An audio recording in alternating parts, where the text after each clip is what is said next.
So, in these current times, not everything is a bad news. There are moments of genuine progress, and they all deserve some kind of happiness and celebration. Humanity's long and difficult energy transition has reached an extraordinary milestone in this month. Renewable energy has, for the first time, overtaken coal as the world's leading source of electricity.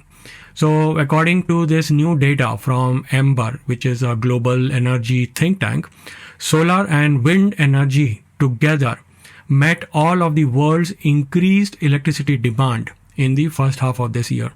In fact, their rapid expansion of both solar and wind energy has even caused a slight decline in the traditional coal and gas usage, and this trend is symbolic and a substantial shift in the global energy landscape. Yet, as the most global stories, the headline conceals deep contradictions. Developing nations, particularly China and India, they have powered their renewal surge. Many wealthier countries, on the other hand, including United States and members of European Union, they have moved in the opposite direction, and they are turning back to the same climate warming fossil fuels to meet their demand. Now, Ukraine war and the strategic disruption of gas supply from Russia to Europe, that is also responsible to great extent for this reverse swing. So if you observe closely, this reality actually punctures a popular narrative that developing nations are the problem, while the industrialized world, the developed world, the first world, holds the moral high ground. Now that has changed. The data suggests that the emerging economies are leading the charge towards a cleaner future. So the divide is only likely to grow in future. The recent report by International Energy Agency, it suggests that the renewable energy growth in United States in this decade has been cut by half. And the change reflects the rollback of clean energy incentives under Donald Trump's administration. So Donald Trump comes here too, along with the geopolitics. He's everywhere. And it is in striking contrast to China's expansion of solar and wind energy power. So back to the energy transition. Coal remains the single largest source of global electricity. We know that. And it's a position which is there forever since we have been talking about electricity. But then this dominance of coal is slowing down. China continues to add new coal plants still, but these plants are a replacement of older and inefficient polluting units, and also coal plants are required because they are backup for the intermittent renewable supply. So I will come to explain how the renewable power supply is intermittent. So China has added more clean energy capacity than the rest of the world combined. Now this is a little bit of surprise and not so. While it is allowing to reduce fossil fuel generation, though it is small, 2%, but still very significant if you go by that trend. India is also following a similar path, and it is installing substantially in large number new solar and wind capacity, and which in turn has registered a decline, again 2%, in the coal and gas usage. So if you look at India, India remains the world's third largest consumer after China and US, and historically it is heavily dependent on coal, which accounts to about 70% of its electricity generation. However, in the last decade, there is a profound shift towards renewable energy and basically towards solar and wind. And this is, if you are following the news, this is because of the energy security. Because 82% of the oil is imported in India, it accounts for $137 billion annually, which is about 3.5 to 4% of GDP, depends on the dollar value. But more than that, it is a strategic resource. It is highly dependent. India is highly dependent, and all the economy sectors are consequential to the import. So it becomes a national security issue. Therefore, having an energy security is a priority in these modern times. Also, there is a economic logic that it costs more to import oil, but then the renewable energy components like the solar and the wind turbine for India, the costs are coming down because of the Chinese imports. And then, of course, India has committed to net zero by 2070, which is like another 50 years about. Currently, India is trying to be on the renewable energy path. It plans to triple the non-fossil fuel energy in next 5 to 6 years, which I think is too ambitious, but then it is good to aim high. The important part that we are seeing as far as India is concerned, that for first time in decades, the amount of additional electricity that is needed by India, they are not coming by burning coal or gas. It is coming by renewable energy. And this trend is a turning point in India's history of energy transition also. In contrast, the US and the European Union are lagging behind as far as supplementing or fulfilling their additional electricity demands are concerned.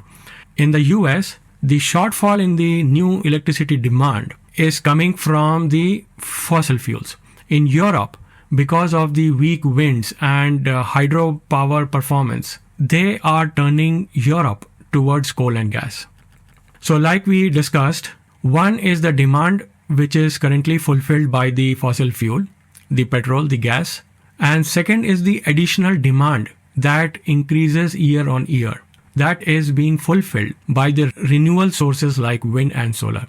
So that is the good news. And this additional electricity that we are talking about, out of that additional, more than 83% is coming from the solar energy. And this is because the cost of solar panels have nearly halved in last 20 years. And this is going to be exponentially getting cheaper in coming times. Now, the consequence is that the solar power has become inexpensive and the entire national market can emerge within a year, particularly where the grid electricity is costly and unreliable. So now what is grid electricity? It is the electricity which is coming to your homes from all directions, from a network of all expensive large power stations. And because they are interconnected with these power cables and overhead transmissions, they are expensive. So on the other hand, solar energy, because of the solar panels, it is easier, it is cheaper, and it is more or less localized. And this has helped countries like Pakistan, for instance. They have imported lots of solar panels. And in fact, they have doubled the solar energy capacity in the previous year. And roughly 1/3 of the country's capacity is by solar energy. Similarly, across Africa, solar imports have surged by more than 60% year on year. And the leading countries are South Africa and Nigeria. And if you look at the smaller countries like Algeria, Zambia, Botswana, they too have grown exponentially in solar energy. Now, solar energy has become such a favorite that in countries like Afghanistan, they are using this energy to run water pumps, sucking water from the ground, and there is a widespread depletion of groundwater. So there is a challenge of solar energy getting localized, and there will be environmental dilemmas in future. But then overall, globally, the pattern is clear.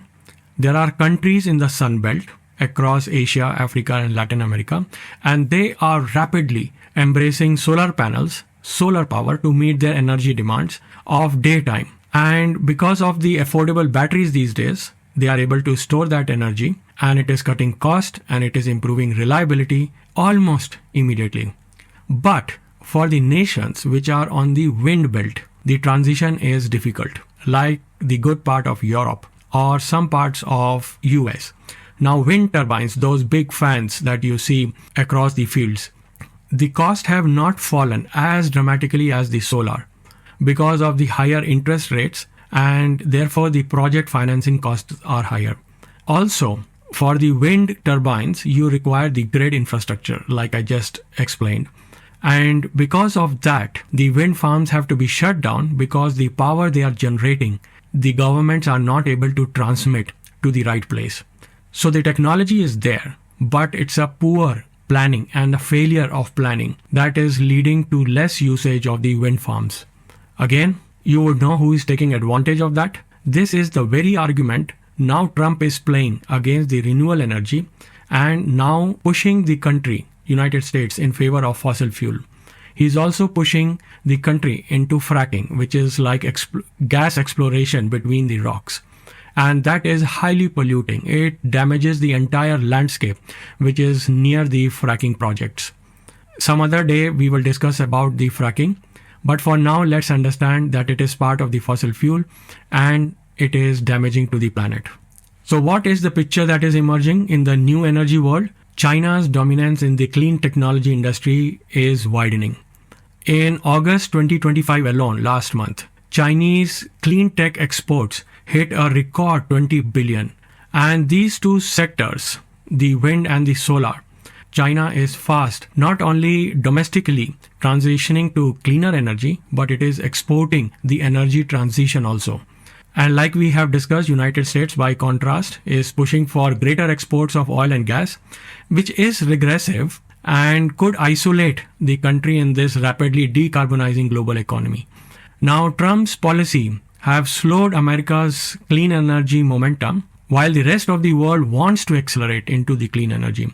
So while this is going on, then comes the Ukraine war, and Europe had to cut short its dependence on the Russian gas, which in turn became the reason for US to increase its production of oil and supply it to Europe. Also, renewable energy comes with its own challenges. It is the electricity supply. They must balance out between what people need and how much they are able to provide. So if the winters are lull or winds are reduced, there are clouds, then there is a problem with the solar and the wind turbines, wind energy. So any government cannot tell its people that just because we had a cloudy winter, use less electricity, or because there were less winds, we have less electricity. So in order to compensate, the fossil fuel power stations have to run continuously as a backup. So there is an element of skepticism, which to some extent is right when it comes to transportation, when it comes to industrial use, and creating a continuous supply of energy. Again, comes a legitimate concern. The impact of artificial intelligence data centers, that is going to be huge. So for example, I read somewhere, one query on your ChatGPT, that amounts to one electricity bulb running for the entire night. So that is the kind of energy required to run your GPT queries. And by the day, the usage of artificial intelligence tools are going to increase. So there is going to be a massive power consumption by artificial intelligence data centers, which by today's calculation is not going to get fulfilled by purely solar and wind turbines. So fossil fuel has to be there in order to have a sustained electricity supply. So there is both a trend towards a safer, cleaner and cheaper source of power, while there has to be a reliable source in fossil fuels. In the end, we can only say that the world's energy story so far is moving in the right direction, but the challenges are far from over. Every day we will have new challenges, but then somewhere the sun and the wind will take over the coal and the oil. This is going to be the future. With those positive news, I leave you until next week. Stay safe, stay informed, and dutifully ask questions. Bye for now. Everything's fine on 93.9 Dublin South FM.